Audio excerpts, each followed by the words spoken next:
Number one, God is looking for people who will take one step towards persistence. One step towards persistence.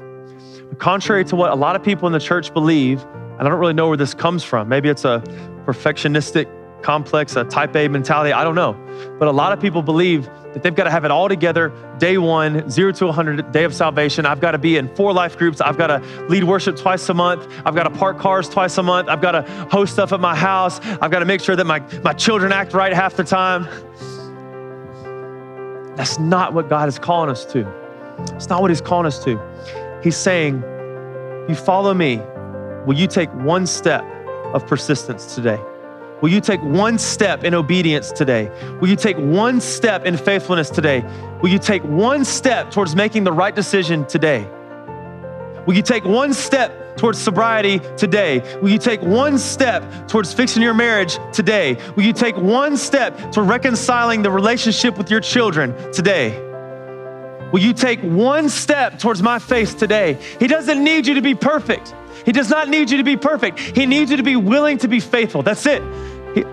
Second Chronicles says, if my people who are called by my name will humble themselves, pray, seek my face, and turn to me, I will heal their land.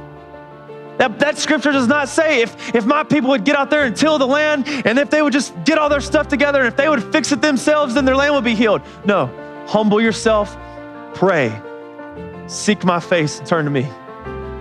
I'll heal their land. I'll heal their land.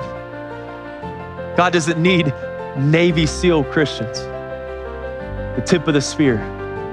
No, he needs you to be faithful where you're planted right now.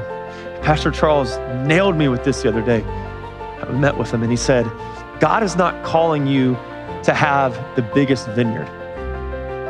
He's not calling you to have the biggest vineyard. He's not calling you to have the biggest vineyard that produces the most wine all the time, 24/7, that's bottled 40 years ago. It's not, no. God is calling you to be faithful and fruitful with the vineyard that he's given you, period.